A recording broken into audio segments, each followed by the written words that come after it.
अभी हम physiology start करने वाले हैं। तो सबसे पहले हमने ब्लड फिजियोलॉजी पढ़नी है। तो आज के टॉपिक में पहले हम बेसिक चीज़ें पढ़ेंगे। फर्स्ट ऑफ ऑल हम देखेंगे ब्लड की डेफिनेशन एंड देन कुछ बेसिक चीज़ें जैसे कि ब्लड की प्रॉपर्टीज़, कंपोजिशन, फंक्शन और कुछ क्लिनिकल टर्म जो रिलेटेड हैं इससे। तो अभी हम जो भी टॉपिक्स पढ़ते जाएंगे ना, उसके क्लिनिकल जो टर्म्स हैं वो हम साथ साथ देखते जाएंगे। तो अब फर्स्ट ऑफ ऑल अब हम देखते हैं ब्लड है क्या। ब्लड क्या है कि टाइप ऑफ कनेक्टिव टिश्यू है दैट कंटेन्स प्लाज्मा जो लिक्विड पोर्शन होता है ब्लड का, उसको हम प्लाज्मा कहते हैं। एंड ब्लड सेल्स, आरबीसीज, डब्ल्यूबीसीज एंड प्लेटलेट्स। तो ब्लड का क्या है डेफिनेशन हमें आनी चाहिए कि ब्लड क्या है। टाइप ऑफ कनेक्टिव टिश्यू है that contain plasma and blood sales, सही है। और उसके बाद हम देखते हैं कुछ प्रॉपर्टीज़ ब्लड की। अब ब्लड का हम देखते हैं बेसिक चीज़ें कि ब्लड का कलर क्या होता है। नॉर्मल अब हमें ये तो पता है कि ब्लड का कलर रेड होता है, लेकिन टू टाइप्स की मेन ब्लड वेसल्स होती हैं, आर्टरीज एंड वीन्स। आर्टरीज में जो अमाउंट ऑफ ऑक्सीजन है वो ज़्यादा होता है, इसलिए आर्ट्रियल जो ब्लड होता है वो मोस्टली रेडिश होता है। लेकिन जो वीनस ब्लड है, वीन्स में क्या होता है कि कार्बन डाइऑक्साइड का अमाउंट ज़्यादा होता है, इसलिए वीनस ब्लड जो होता है ना वो थोड़ा रेडिश पर्पल टाइप कलर का होता है। तो ये तो थोड़ा हो गया कलर का। एंड देन ब्लड वॉल्यूम, अगर 18 से 20 ईयर का बंदा हो, अडल्ट जो नॉर्मल साइज़ का बंदा है, तो उसके अंदर जो टोटल ब्लड वॉल्यूम होगा वो होगा 5 to 5.5 लीटर तक। और पीएच नॉर्मली जो ब्लड की होती है ना वो स्लाइटली अल्कलाइन होती है। कितनी होगी ब्लड की पीएच? 7.35 से 7.45 तक होती है। उसके बाद हम देखते हैं ब्लड की स्पेसिफिक ग्रेविटी 1.05 तक होती है। तो ये बेसिक ऐसी ही चीज़ें हैं जो हमने देख ली ब्लड की। अब हम देखते हैं ब्लड की कंपोजिशन।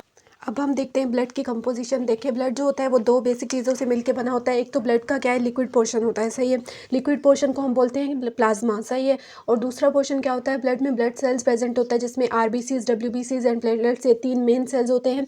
आरबीसीज को हम इरिथ्रोसाइट्स भी कहते हैं। Erythro means red and cytes means cells, red cells, तो रेड ब्लड सेल्स इरिथ्रोसाइट्स भी कहते हैं। डब्ल्यूबीसीज को हम ल्यूकोसाइट्स भी कहते हैं, leuco means white and cytes means cells. And platelets को हम थ्रोम्बोसाइट्स भी कहते हैं क्योंकि क्लॉट यानी कि थ्रोम्बिन बनाने में हेल्प करता है, तो इसीलिए इसका नाम पड़ गया कि थ्रोम्बोसाइट्स। अभी हमें पता कैसे चलता है कि ब्लड में ये तीन मेन कंपोनेंट होते हैं, दो मेन कंपोनेंट होते हैं, ब्लड सेल्स प्रेजेंट होते हैं और उसके बाद प्लाज्मा का कंपोनेंट होता है। तो इसके लिए हमें ब्लड को क्या करना होता है, सेंट्रीफ्यूज करना होता है। अब कैसे, देखें हमने एक टेस्ट ट्यूब ली और उस टेस्ट ट्यूब में क्या किया, ब्लड ले लिया हमने। अब उसको ब्लड डालने के बाद हमने क्या करना है, एंटी कोएगुलेंट डालना है ताकि ब्लड क्या कर जाए, क्लॉट ना करे। तो इसलिए हमने एंटी कोएगुलेंट ऐड करना है। ईडीटीए मोस्टली हम ऐड करते हैं, इथाइलिन डायमाइन टेट्रामाइनो एसिटिक एसिड वगैरह, ये शायद इसका नाम होता है।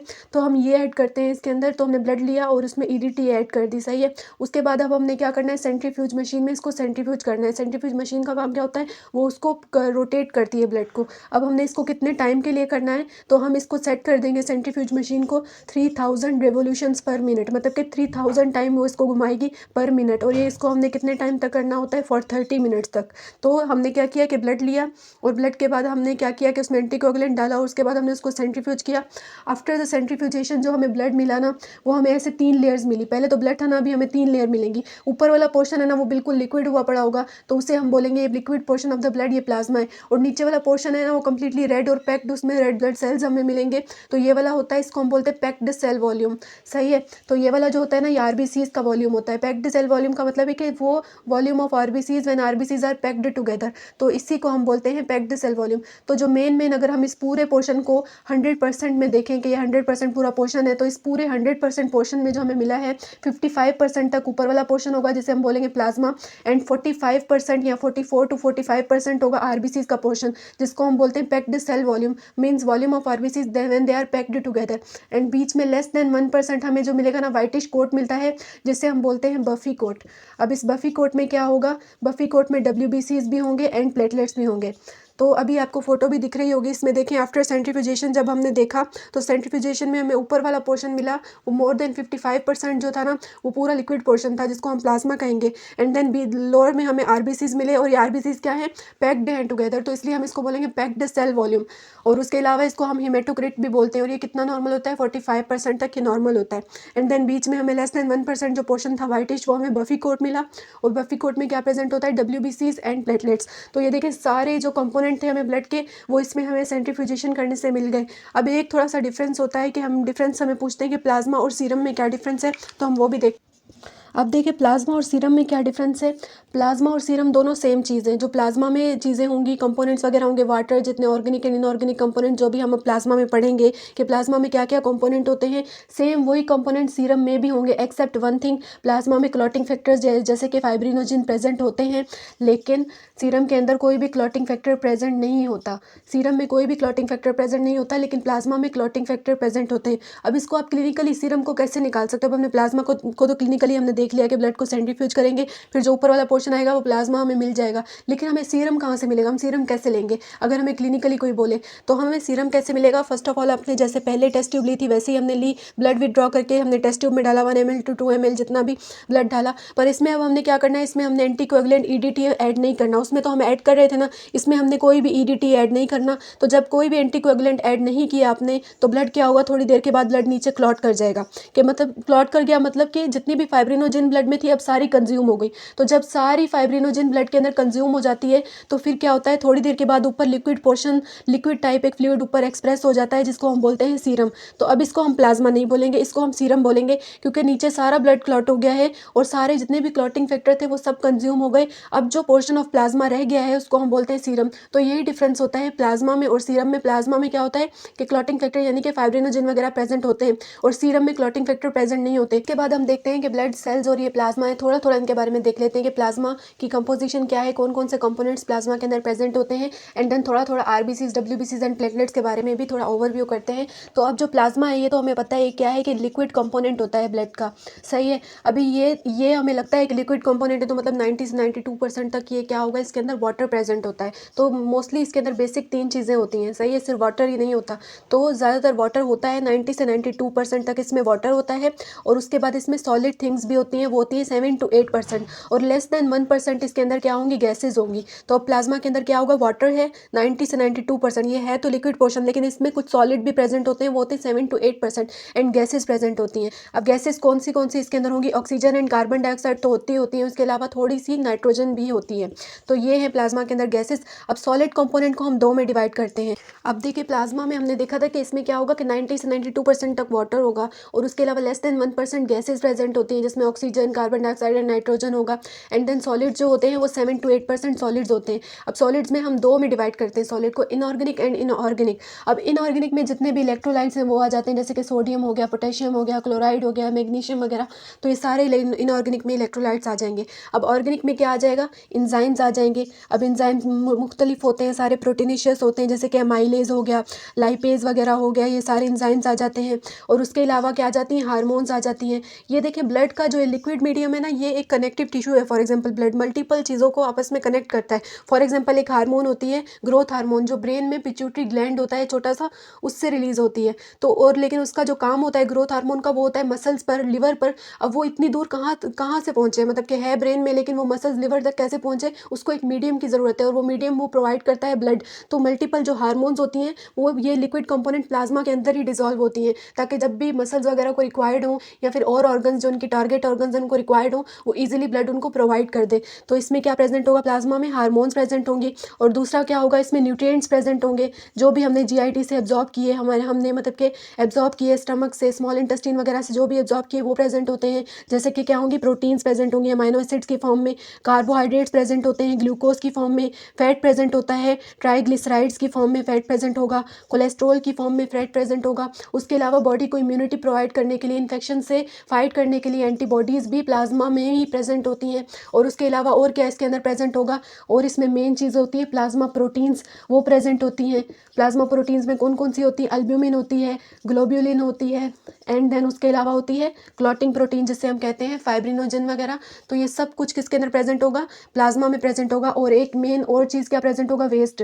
फॉर एग्जांपल अब बॉडी में क्या है, वेस्ट वगैरह है, जैसे प्रोटीन्स हैं, प्रोटीन जब ब्रेक डाउन होती है तो उनका जो वेस्ट प्रोड्यूस होता है वो होता है अमोनिया या यूरिक एसिड वगैरह, वो भी ब्लड में जाता है ताकि ब्लड इजीली किडनी के थ्रू एक्सक्रीट करवा सके। तो अभी क्या क्या कंपोनेंट होगा प्लाज्मा में, प्लाज्मा में एक तो वाटर होगा, सॉलिड वगैरह कंपोनेंट होंगे एंड गैसेस कंपोनेंट होगा। तो सॉलिड को हमने 2 में डिवाइड किया, इनऑर्गेनिक एंड ऑर्गेनिक में। ऑर्गेनिक में फिर एंजाइम्स आ जाते हैं, हार्मोन्स आ जाते हैं, nutrients, antibodies, plasma protein and waste वगैरह, ये सब कंपोनेंट है प्लाज्मा के। अब हमने प्लाज्मा देखा, प्लाज्मा की थोड़ी बहुत कंपोजिशन वगैरह देख ली। अब उसके बाद हम ब्लड सेल्स भी देखेंगे। ब्लड सेल्स में आरबीसीज, डब्ल्यूबीसीज एंड प्लेटलेट्स होते हैं। अब आरबीसीज को हम क्या कहते हैं, दूसरा नाम इसका है, एरिथ्रोसाइट्स भी होता है। Erythro means red and cytes means cells. अब थोड़ी सी बेसिक इन्फॉर्मेशन इसके बारे में पढ़ते हैं, आरबीसीज के बारे में। आरबीसीज की जो शेप होती है ना, नॉर्मली ऐसे होती है, बाइकनकेव शेप टाइप का होता है, सही है, ऐसे बाइकनकेव शेप होती है आरबीसीज की। अब ये भी, इसका भी रीज़न है बाइकनकेव शेप का। ये क्या रीज़न है इसका? देखिए, नॉर्मली हमारे जो ब्लड वेजल्स होती हैं वो 3 टाइप की होती हैं, आर्टरीज, वीन्स एंड कैपिलरीज। अब कैपिलरीज क्या होती हैं? बिल्कुल स्मॉलेस्ट वो ब्लड वेजल्स होती हैं, सही है। इस आरबीसीज की ये बाइकनकेव शेप की वजह से आरबीसीज इन स्मॉलेस्ट ब्लड वेजल्स में से पास हो सकता है, हो जाता है इजीली। ये क्यों होता है? क्योंकि ये इसकी बाइकनकेव टाइप शेप होती है, सही है। इसको डिस्क शेप भी कहते हैं, बाइकनकेव शेप भी कहते हैं। और अभी हम इसमें थोड़ा सा क्लिनिकल इसमें ये पढ़ते हैं कि एक कंडीशन होती है जिसको हम बोलते हैं स्फीरोसाइटोसिस।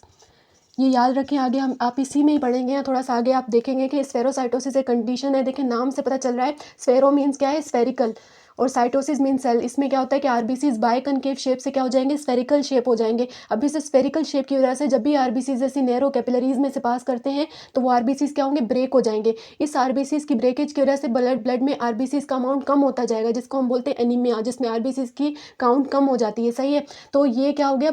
ब्रेक होते जाएंगे स्फेरोसाइटोसिस में आरबीसी स्फेरिकल होके। तो आरबीसीज की ब्रेकेज को या ब्लड की ब्रेकेज को हम बोलते हैं हीमोलाइसिस, मीन्स ब्लड की लाइसिस। और ब्लड की लाइसिस की वजह से एनीमिया हो रहा है, इस एनीमिया को हम बोलेंगे हीमोलाइटिक एनीमिया। तो ये थोड़ा सा शेप की वजह से थोड़ा सा जो क्लिनिकल आ रहे हैं पॉइंट वो भी साथ साथ हम देखते जाएंगे। अब उसके बाद हम देखते हैं साइज ऑफ आरबीसीज। अब साइज ऑफ आरबीसीज जो डायमीटर होता है ना आरबीसीज का, वो 7 to 8 माइक्रोन मीटर इसका डायमीटर होता है। उसके बाद हम देखेंगे फंक्शन ऑफ आरबीसीज। अब फंक्शन तो हमें पता है इसका मोस्टली क्या है कि रेस्पायरेटरी इसका फंक्शन होता है। अब क्या करता है ये? टिश्यूज से क्या करेगा? जितनी भी कार्बन डाइऑक्साइड है वो लेकर कहाँ लेकर जाएगा? लंग्स में। क्योंकि आरबीसीज में क्या होता है कि मेन पिगमेंट प्रेजेंट होता है, कौन सा? हीमोग्लोबिन पिगमेंट प्रेजेंट होता है, जिसकी वजह से आरबीसीज का जो कलर होता है वो रेड कलर होता है। लेकिन जो आरबीसीज का कलर होता है ना वो पेरीफ्री में ज़्यादा रेड होता है as compare to the centre. Centre में ये पेलर होता है। Respiratory gases. अब रेस्पायरेटरी फंक्शन कैसा होता है आरबीसीज का? ये क्या करेगा? टिश्यूज क्या करते हैं? एक्सक्रीट करते हैं कार्बन डाइऑक्साइड। अब टिश्यूज ने क्या किया? कार्बन डाइऑक्साइड एक्सक्रीट किया, और वो क्या हो गया? रिलीज हो गया आरबीसीज में, हीमोग्लोबिन के साथ बाइंड हुआ कार्बन डाइऑक्साइड, और वो लंग्स के पास जब भी ब्लड जाएगा, सर्कुलेट करेगा, तो वो इजीली हम क्या करेंगे? एक्सहेल कर देंगे। एंड देन फिर लंग्स में हमने क्या किया? इनहेल की, हमने अंदर क्या ली? ड्यूरिंग द इंस्पायरेशन हमने इनहेल की ऑक्सीजन, एंड वो ऑक्सीजन बाइंड हुई किसके साथ? हीमोग्लोबिन के साथ। एंड देन वो हमने प्रोवाइड कर दी टिश्यूज़ को। ये आरबीसीज का काम है कि ये ट्रांसपोर्ट करती है, क्या ट्रांसपोर्ट करती है? कार्बन डाइऑक्साइड को from the tissues to the lungs, and then transport करती है ऑक्सीजन को from the lungs to the tissues. अब ये कैसे ट्रांसपोर्ट करती है? ये मेन एक एंजाइम होता है, जो एंजाइम जिसको हम कहते हैं कार्बोनिक एनहाइड्रेज। अब ये जो कार्बोनिक एनहाइड्रेज है ये प्रेजेंट होता है आरबीसीज के अंदर, इसकी वजह से ये काम होता है। अब ये कैसे होता है? थोड़ा सा हम रिएक्शन यहाँ पर पढ़ेंगे। ये थोड़ा 2 वे रिएक्शन होता है, रिवर्सिबल, जिसकी वजह से होता है। थोड़ा सा अब हम देखते हैं कार्बोनिक एनहाइड्रेज कैसे वर्क करता है। अब जैसे देखें टिश्यूज़ हैं, टिश्यूज़ ने क्या किया? एक्सक्रीट कर दी, क्या निकाल दी? Carbon dioxide. ये वेस्ट है समझो टिश्यूज़ का, इसने रिलीज़ की क्या? Carbon dioxide. अब ये कार्बन डाइऑक्साइड क्या हुई? बाइंड हो गई वाटर के साथ। अब कार्बन डाइऑक्साइड वाटर के साथ बाइंड होकर बना दिया कार्बोनिक एसिड H2CO3, और H2CO3 से फिर बना H+ एंड HCO3। ये बस हमने ऐसे ही याद करना है। ये कहाँ पर रिएक्शन हुआ? ये टिश्यू में रिएक्शन हुआ। अब ये सारा जाएगा लंग्स में। अब लंग्स में क्या होगा? लंग्स में क्या होगा कि ये रिवर्स वाला रिएक्शन होगा, मतलब कि दोबारा बाइंड होकर क्या बन जाएंगी?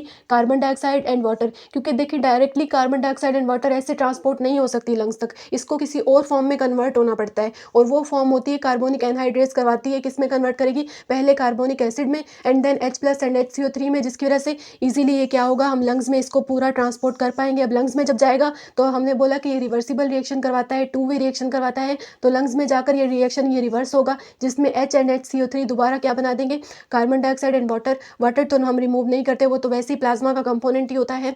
तो कार्बन डाइऑक्साइड क्या करेंगे? हम एक्सहेल करके रिमूव कर देंगे। ये तो हो गया कार्बोनिक एनहाइड्रेज। तो कार्बोनिक एनहाइड्रेज की वजह से ही होता है। और बाकी जो रहा ऑक्सीजन, अब ऑक्सीजन जो हमने ली, ऑक्सीजन बाइंड हो जाती है हीमोग्लोबिन के साथ, जिसको हम बोलते हैं ऑक्सी हीमोग्लोबिन। तो ये ऑक्सी हीमोग्लोबिन क्या होती है? हीमोग्लोबिन लंग्स से जाती है टिश्यूज़ में, एंड टिश्यूज से में क्या होता है कि हीमोग्लोबिन क्या करता है? रिलीज़ कर देता है ऑक्सीजन। तो ये वाला जो 2 वे प्रोसेस होता है, जिसकी वजह से ये रेस्पिरेटरी गैसेज एक्सचेंज होती हैं, और प्रॉपर हम ट्रांसपोर्ट कर पाते हैं oxygen from the lungs to the tissues, and carbon dioxide from the tissues to the lungs. तो ये मेन काम होता है आरबीसीज का। थोड़ा बहुत ये फंक्शन भी देख लिया।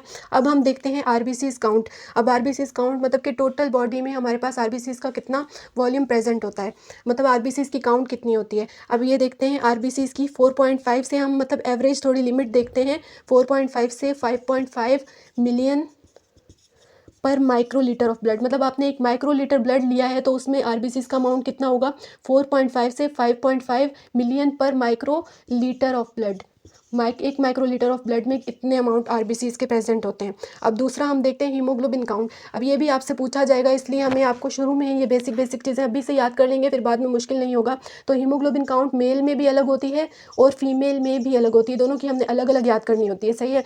अब मेल में हीमोग्लोबिन काउंट कितनी होती है, मेल में होती है 13.5 से 17.5 ग्राम पर डीएल। ये ऐसे ही याद करनी है, 13.5 से 17.5 ग्राम पर डीएल मेल में थोड़ी ज़्यादा होती है और फीमेल में थोड़ी कम होती है, 11.5 से 15.5 ग्राम पर डीएल और फीमेल में थोड़ी कम होती है।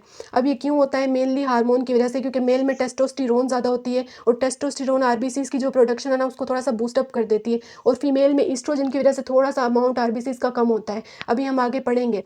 उसके बाद है पैक्ड सेल वॉल्यूम। अब पैक्ड सेल वॉल्यूम हमने शुरू में भी देखा था कि ये वो वॉल्यूम है जब आरबीसीज आपस में पैक्ड टुगेदर होते हैं, मतलब कि the volume of RBCs when they are packed together it is called as the packed cell volume. अब हमने क्या किया था, ब्लड को जब सेंट्रीफ्यूज किया था तो जो नीचे वाला पोर्शन हमें मिल रहा था जिसमें आरबीसीज कंप्लीटली पैक्ड हो गए थे वो कितना था, 45% तक था। यही होता है पैक्ड सेल वॉल्यूम और यही होता है हेमेटोक्रिट। हेमेटोक्रिट में क्या होता है, हम परसेंटेज लेते हैं आरबीसीज की। तो देखो जब हमने ब्लड को पूरा सेंट्रीफ्यूज किया तो नीचे में आरबीसीज की जो टोटल परसेंटेज बन रही थी वो 45% थी, और पैक्ड सेल वॉल्यूम भी यही है, मतलब कि वॉल्यूम कितना बन रहा था आरबीसीज का जब वो पैक्ड हो रहे थे तो वो था 45%, और ये नॉर्मल अमाउंट होता है। अगर ज़्यादा हो जाए तो भी नहीं सही, कम भी हो जाए तो भी नहीं सही। तो आरबीसीज के बारे में जो मेन यही हमने बेसिक बेसिक पॉइंट देख लिए यहाँ पर के shape, size, function, RBCs count, haemoglobin count and packed cell volume and haematocrit. अब हम देखते हैं डब्ल्यूबीसी